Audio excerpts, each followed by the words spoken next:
Hello, Scooby-Doo haters and fans. Scooby-Dooby's here, and today, uh, I I love Minecraft. I play it all the time. Unfortunately, I heard that months ago in the beginning of this year that MatPat is quitting YouTube. Yeah, the ones who's but the one who come out with great theories.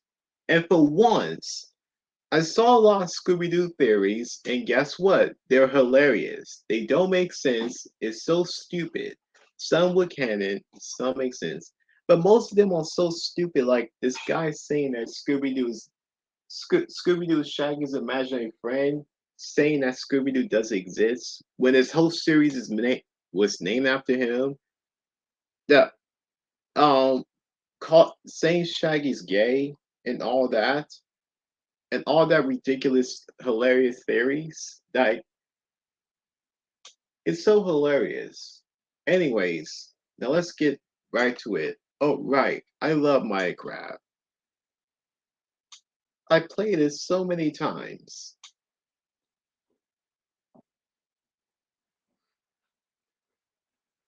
But I think I love Sonic more than Minecraft. Anyways, now let's get to it. Shall we? Well, MatPat is quitting YouTube. And for once, his theories are not hilarious. Not at all. His theories make sense. Unlike other theories, some were hilarious, some were stupid, and I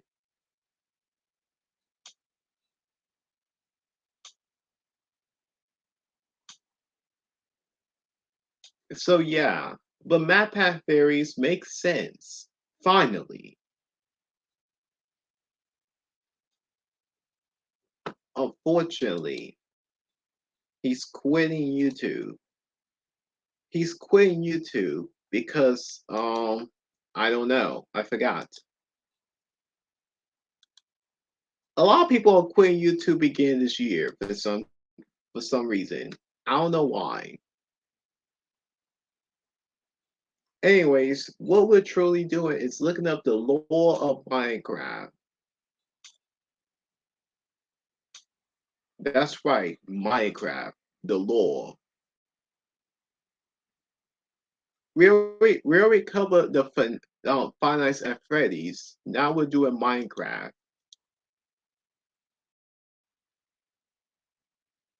Now, let's get right to it. This video is short. I thought it was going to be a four-part series. I thought it was going to be a part series. Today we end the horror. 4 years, 3 games, 35 theories, all leading up to this moment.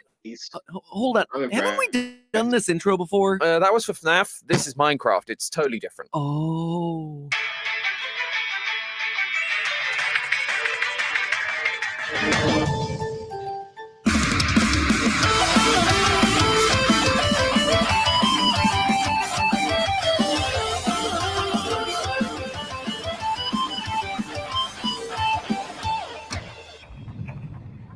Hello, Internet! Welcome to Game Theory, the show that's been building Minecraft's lore one block at a time. You know, for as much attention as FNAF gets on the channel, it's easy to overlook what we've done for other game franchises. 46 Mario theories, 31 Pokemon theories, 3 Hello Neighbor theories, which doesn't seem like a whole lot, but let's be honest with ourselves, it's probably too many. But of them all, I would say that our Minecraft series is probably the most important. 35 episodes in total, and it's a pretty impressive collection. Can you punch a tree to death? What's a creeper? Is the overworld a sphere or a cube? But I think our biggest contribution to this franchise has to be figuring out that there was an actual story hidden inside this seemingly storyless game. For as long as Minecraft had been around, and for as many videos existed about the topic, we were able to crack into something that no one had noticed before. That the placement of the blocks, the treasures hidden inside of chests, the spawn locations, the item drops, all of them told a story. And so, over the next 4 years, we chipped away at that story, bit by bit, mob by mob. The Enderman, the Drowned, the Wither, the Warden.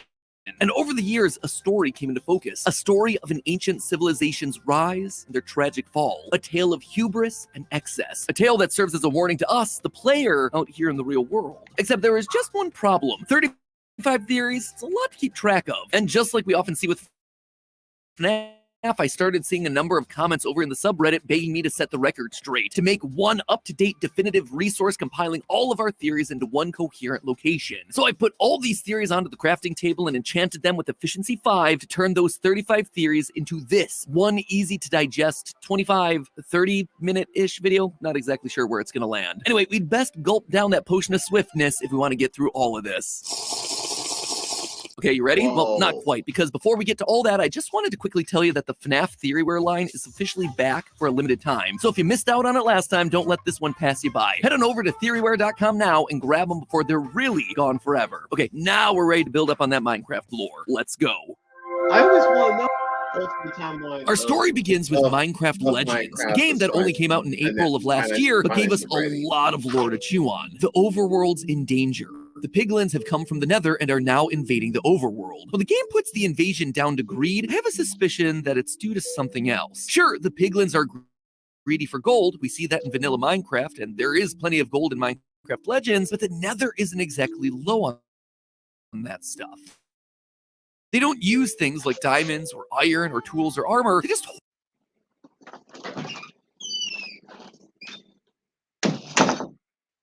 hoard all that in chests. They don't understand their real value. Instead, I believe they invaded the overworld because the nether was in trouble. It's an icy place. That's the only way for the basalt to form. Basalt requires blue ice, the coldest ice imaginable to form, and for lava to flow next to it above a layer of soul soil, which means that ice must have been naturally forming in the nether at one point. However, as we see in Legends, the piglins have industrialized. They have golden swords and armor, items that require gold ingots that can't be found naturally. They have to be smelted from nether gold ore or crafted using gold nuggets. This process, in turn, created greenhouse gases, causing the intense heating of the atmosphere down in the nether. And because the nether is also 2.5 times smaller than the overworld, less heat is needed to make all that ice melt and the water to ultimately run dry. This leaves the piglins looking for a new world that isn't a fiery wasteland to call their own. And so they look out to the overworld. This is where our first builder comes in. They're busy mining away in a normal Minecraft world, but are interrupted by 3 godlike beings called hosts, the caretakers of the overworld. They ask this mysterious builder to help save the overworld from the piglin threat, giving you the tools necessary to do the job. Within this case, burn the flames of creation. The flames will call upon friends to fight by your side. This is the banner of courage. Raise it high, and this world will rise to your aid. With the right melodies from this flute, the LAs will gather your resources, keep them safe for you, and build whatever you need. Thanks to the LA and the hosts, this mysterious builder stops the piglin invasion, and peace is restored to the overworld. All that remains of the conflict are broken nether portals scattered throughout the overworld, but it's still a bittersweet ending. The mobs that helped win the battle now have a taste for fighting. What's happening? How did they learn to fight? By watching our hero. This is what turns them into the violent mobs that we know in vanilla Minecraft. Even the villagers weren't immune to this effect. After being given the tools to fight, a group of them would continue to have anger within them once the war is over. They were dubbed the Illagers, and their existence proved that what was meant to be a time of peace was actually cursed by the knowledge of violence and war. Here's one thing you need to do before you buy anything online. Don't spend another dime on Amazon until you watch this first. Watch this. I can show you how to get the sweetest deals online. Well, he just covered the Scooby-Doo lore, though. Oh, fun fact real quick. I did saw one of his theories. He just covered the Scooby-Doo lore, and it kind of makes sense why monsters becomes real all of a sudden. Which I'll be going to that later.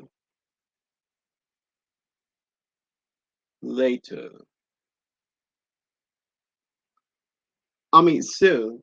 It does. All of it makes sense. He did explain the He did explain about the Scooby-Doo lore, and honestly, I kind of agree. And finally, someone made a theory that make freaking sense, unlike other theories. Always keep comparing them to real life, which Scooby-Doo is fiction. When in reality, Scooby-Doo is fiction. Anything is fiction. You can't compare them to real life at all. But these people misses the whole point about fiction or non-fiction at all.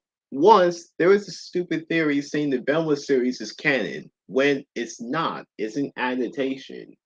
Adaptations are not canon to the originals at all.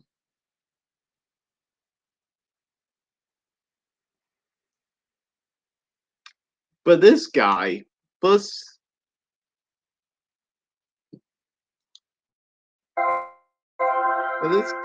Thanks to the builder and their companions bringing peace, the hosts decide it's time to leave. There are endless worlds out there waiting to be explored.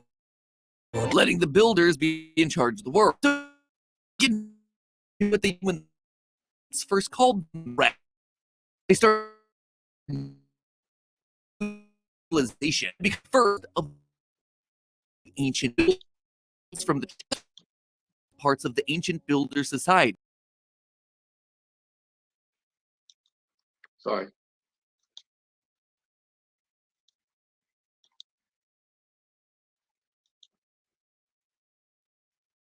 Minecraft legends like the Regal Tiger and Big Beak into extinction, completely destroying their habitat so they could build this new society. The same goes for resources like diamond, copper, and coal. At first, these were just finding just one block of diamond ore. This led to valuable resources becoming scarce and surround them. We see this in the sherds, which are scattered across different biomes, all depicting different resources and technologies. They become hoarders of their own specific resource, and thus trade begins between the tribes. Even the villagers, who used to just simply give the builders their resources, they also got in on the trading action and are still doing it to this very day. As time goes on, the ancient builders continue in their worship of the hosts, the godlike beings that brought them there, building structures like the desert and jungle temples, all with unique designs to demonstrate their different resources and culture, much like we see out in the real world. But the Ocean Tribe decided to take it a step further. This tribe of fishermen that we learn about from the Angler Sherd built the massive ocean monuments, styled like a ziggurat, a structure that was used to connect the people to their gods. This was the ancient builders trying to reconnect with the hosts, hoping that they would maybe return and save them from this world that they created. They even built a replica of the Well of Fate atop the structure, made it out of the same prismarine, and placed an offering of gold at its core,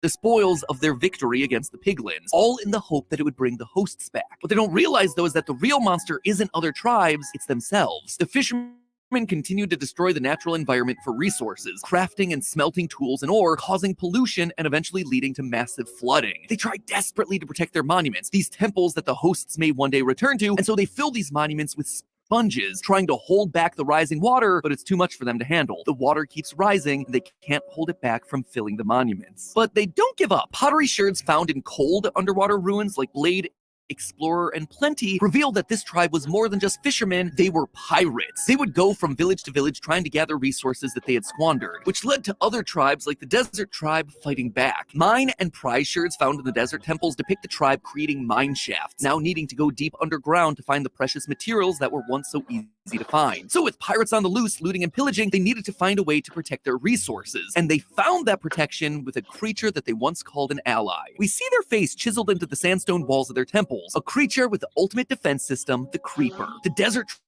Tribe booby-trapped their temples with TNT, similar to how real-world pyramids use traps to scare away thieves, though not quite as explosive. If anyone tried to take their valued possessions, the TNT would be their last failsafe. No one was going to mess with this tribe and get away with it. But the pirates were really only after one thing. Within the shipwrecks you find across the overworld, there are chests containing treasure maps. These maps can lead you to buried chests containing the Heart of the Sea. The Heart of the Sea, when crafted with 8 Nautilus shells, can create a conduit, an item capable of giving anyone in the area water-breathing night vision and haste. This was the Ocean Tribe's final hope of surviving the constantly rising water. And while the pirates looked for this treasure, the fishermen that stayed back home created the Guardians, machine bodyguards for their sacred temples as a last resort of protecting it. Given the state that we find the ocean monuments in vanilla Minecraft, we know that they weren't successful. The pirates didn't find the treasure in time, and so the fishermen left behind in the monuments become trapped in water and transformed into the drowned. Still carrying nautilus shells, as well as tridents, ancient tools for fishing. They continue to stay by their monuments, never having their call for help answered by the hosts. All they have left are the Guardians, who still recognize their creators and don't attack. Sadly, the fishermen weren't the only tribe to be facing hardship. After seeing the devastation that the ocean tribe had caused to themselves in spite of their constant prayers, the desert tribe gave up on the hosts ever returning and took matters into their own hands. The desert temples depict the Ankh, a symbol of life. This is what the desert tribe dedicated their time and effort towards. Rather than waiting for the hosts to return, they wanted a way to preserve their lives and resurrect those who had already died. But how could they do that? Well, the builders were reminded of the spawners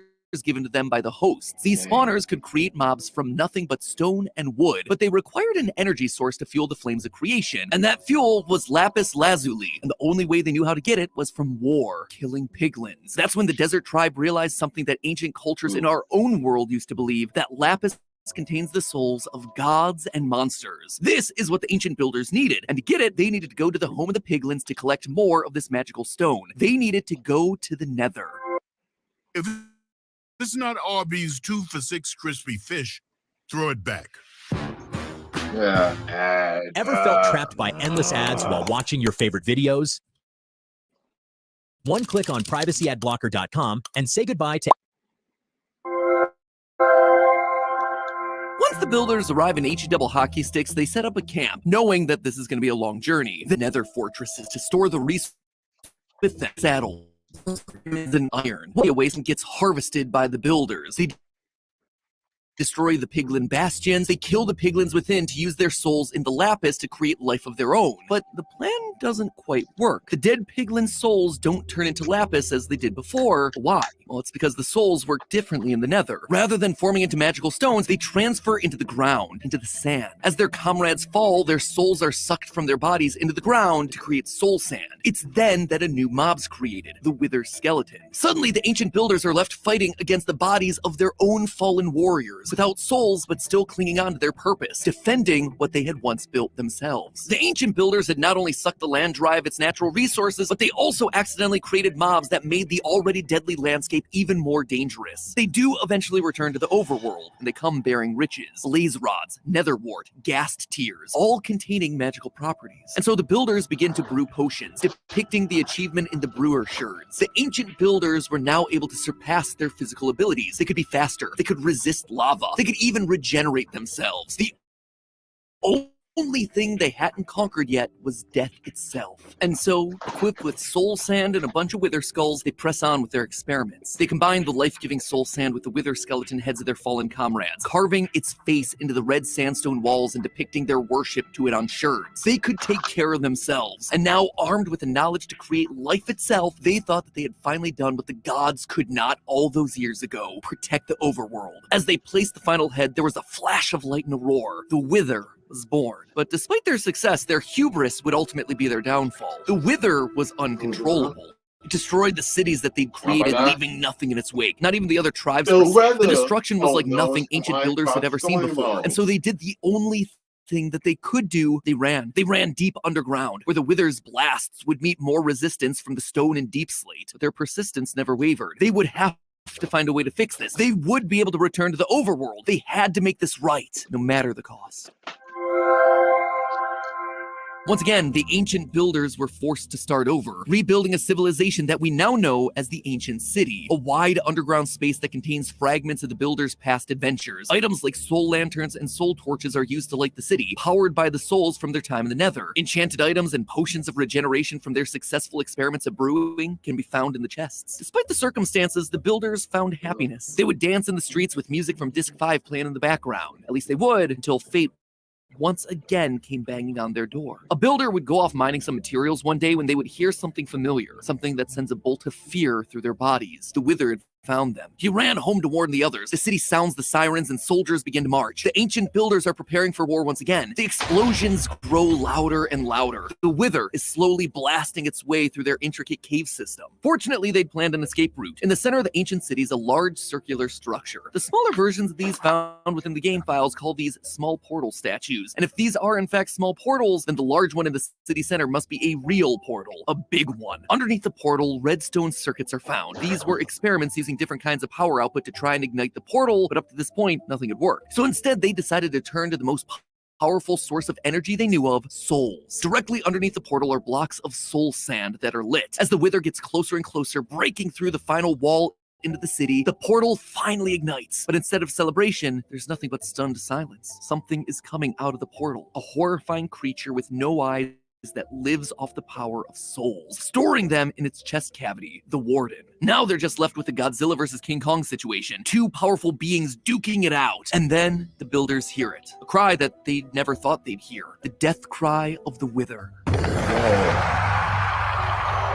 The builders are stunned. The Wither, this thing that caused them to lose everything, is now gone. The Music Disc 5 happened to record the entire event. This is a cause for celebration. The builders begin to start the party, only for the Warden to turn its attention to them. It's triggered by sound, and so it starts to attack anything that makes a noise. With each death, a new block forms, the Skulk, a sentient block that uses the power of souls from fallen mobs to spread across the other blocks. Once again, the builders' lives are in danger, but after all they've been through, they just don't have the energy to run anymore. Instead, they try to live in harmony with the Warden. They do what they can to deaden the noises by placing carpets or wool blocks all over the city, but in the end, it's no good. Each opening of a chest would send the Warden into a rampage. This is no way to live. And so the ancient builders try to leave their home one final time. They continue deeper into the caves, somewhere that not even the Warden could find them, though they needed something strong enough to hold it back if it ever tried to invade, and so the builders created strongholds, a place fortified so as to protect it against attack. The ancient builders made winding pathways and hidden doors so they could escape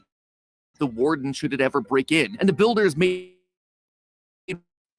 one final the end portal. Oh my god.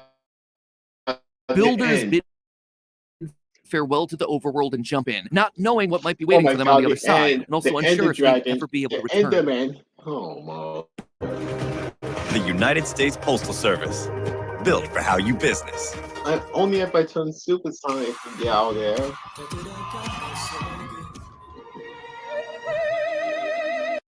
You have to not try to look at.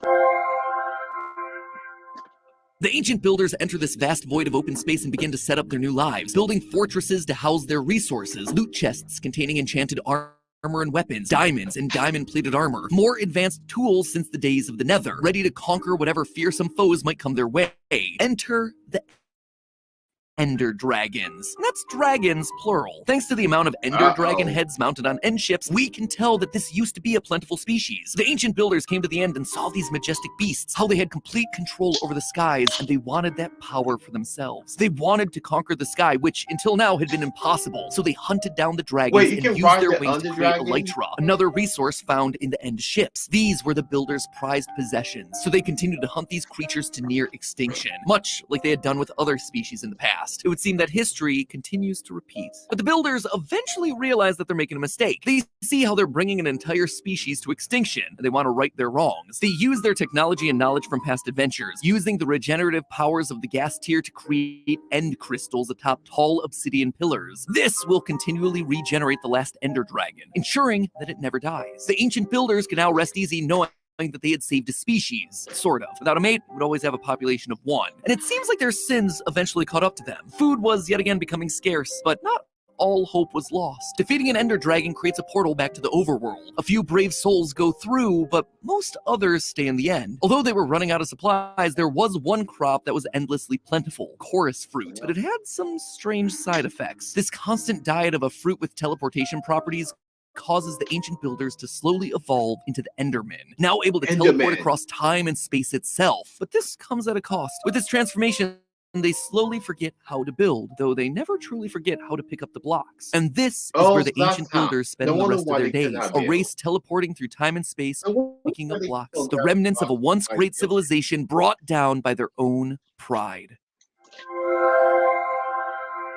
Meanwhile, the explorers who returned to the overworld reconnected with their old allies, the Illagers. It's here that they tell them stories of their adventures, tales of life-giving lapis, end portals, fierce beasts that they overcame. The Illagers revel at the ancient builders' resources, the Elytra made from Ender Dragon wings, their portal technology. Even though they don't quite understand it all, they worship the ways of the ancient builders, who would tell them stories and protect them from harm. And because they wanted to follow in their footsteps, they too began to experiment. The overworld was still a dangerous place. They needed ways to protect themselves, and so they created the Ravagers, terrifying beasts with even more terrifying origins. The Ravager was created from their fellow villagers. Their unibrow, their green eyes, the noses, even their voices remain after the transformation.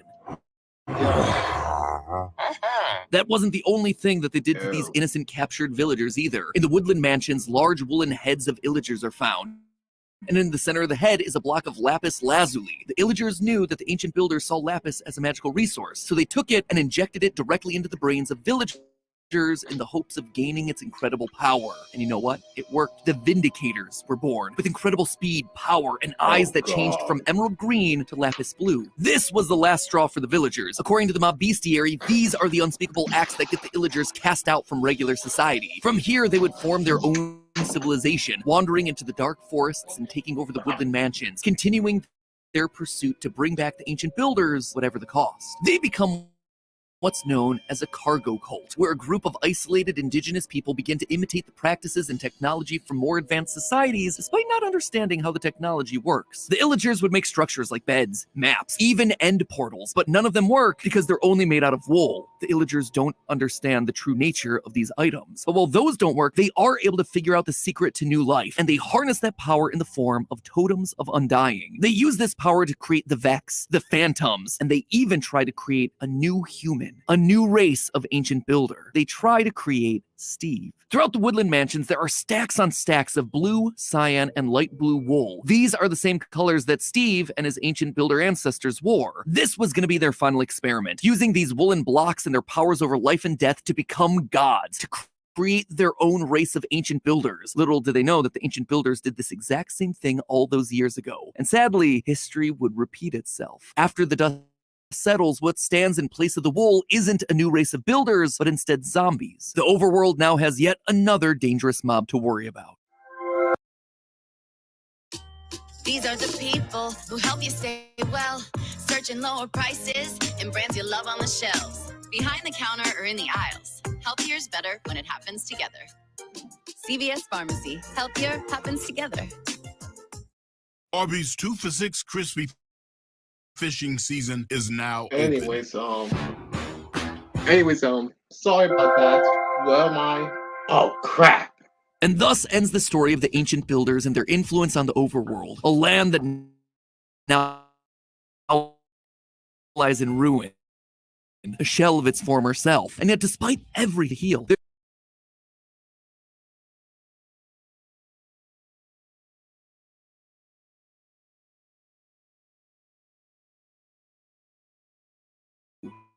this was the last straw for the villagers. According to the mob bestiary, these are the unspeakable acts that get the illagers cast out from regular society. From here, they would form their own civilization, wandering into the dark forests and taking over the woodland mansions, continuing their pursuit to bring back the ancient builders, whatever the cost. They become what's known as a cargo cult, where a group of isolated indigenous people begin to imitate the practices and technology from more advanced societies, despite not understanding how the technology works. The illagers would make structures like beds, maps, even end portals, but none of them work because they're only made out of wool. The illagers don't understand the true nature of these items. But while those don't work, they are able to figure out the secret to new life, and they harness that power in the form of totems of undying. They use this power to create the Vex, the Phantoms, and they even try to create a new human, a new race of ancient builder. They try to create Steve. Throughout the woodland mansions, there are stacks on stacks of blue, cyan, and light blue wool. These are the same colors that Steve and his ancient builder ancestors wore. This was going to be their final experiment, using these woolen blocks and their powers over life and death to become gods, to create their own race of ancient builders. Little did they know that the ancient builders did this exact same thing all those years ago. And sadly, history would repeat itself. After the dust settles, what stands in place of the wool isn't a new race of builders, but instead zombies. The overworld now has yet another dangerous mob to worry about.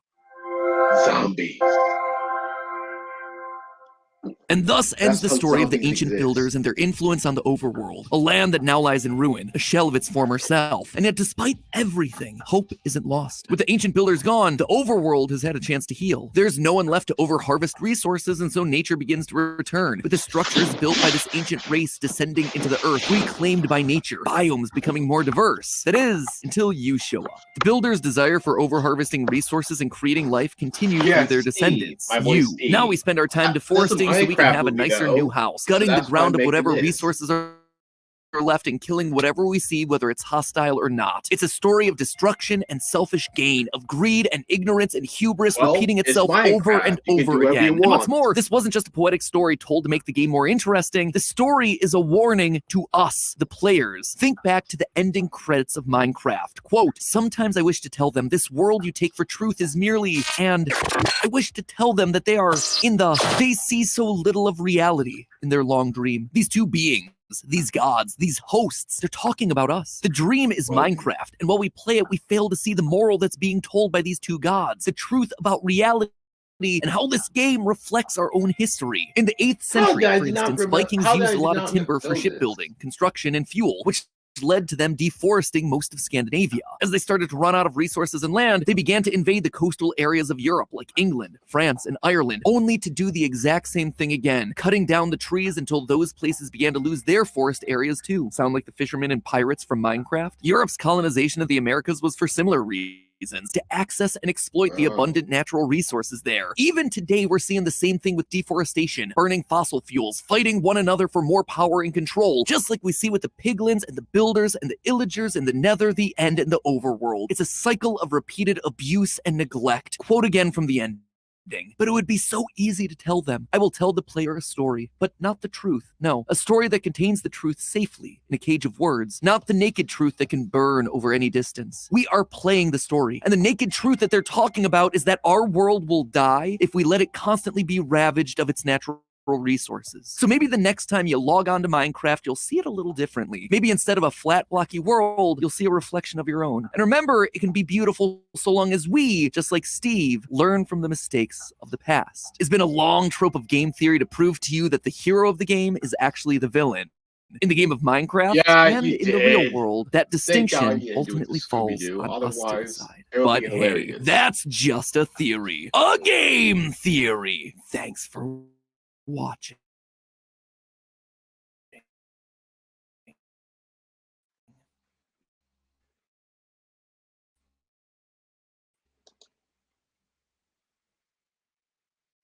That's a long time ago. The fishermen and pirates from Minecraft? Europe's colonization of the Americas was for similar reasons, to access and exploit the abundant natural resources there. Even today, we're seeing the same thing with deforestation, burning fossil fuels, fighting one another for more power and control, just like we see with the piglins and the builders and the illagers and the nether, the end, and the overworld. It's a cycle of repeated abuse and neglect. Quote again from the ending. But it would be so easy to tell them. I will tell the player a story, but not the truth. No, a story that contains the truth safely in a cage of words, not the naked truth that can burn over any distance. We are playing the story, and the naked truth that they're talking about is that our world will die if we let it constantly be ravaged of its natural resources. So maybe the next time you log on to Minecraft, you'll see it a little differently. Maybe instead of a flat, blocky world, you'll see a reflection of your own. And remember, it can be beautiful so long as we, just like Steve, from mistakes of the past. It's been a long trope of game theory to prove to you that the hero of the game is actually the villain. In the game of Minecraft and in the real world, that distinction ultimately falls on us to decide. But hey, that's just a theory. A game theory. Thanks for our job is to help the world. The past. It's been a long trope of game theory to prove to you that the hero.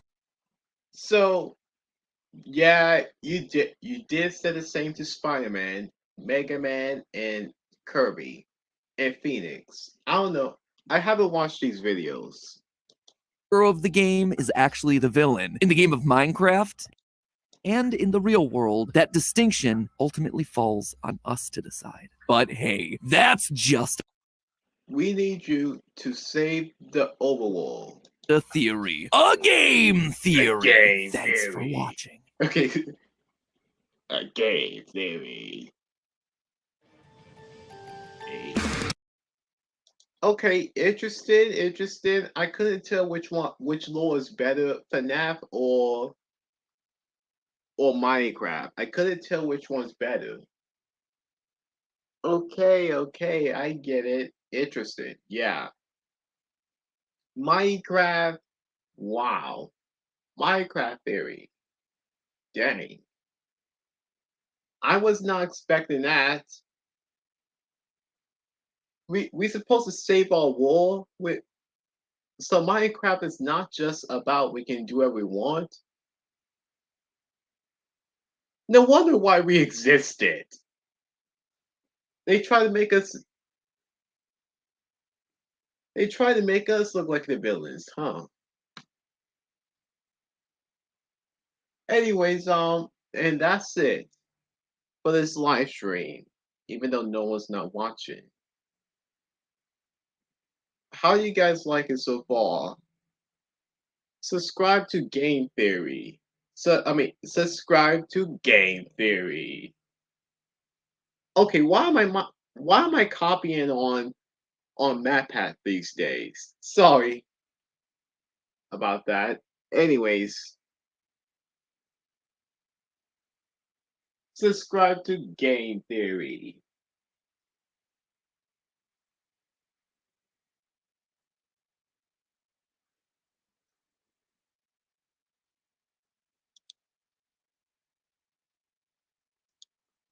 So yeah, subscribe to Game Theory. His theories all freaking make sense. They make sense, guys. I actually agree with him. Including those Scooby-Doo theories. Including those Scooby-Doo theories. Finally, theories. Theories that are not stupid. Are not stupid or laughable. Or laughable. Even though he made two or three Scooby-Doo theories. His first theory is about Shaggy's altruistic power. Then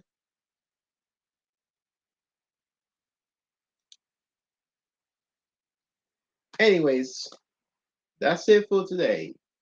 Scooby out. Scooby out. Have a nice day, Scooby-Doo haters and fans.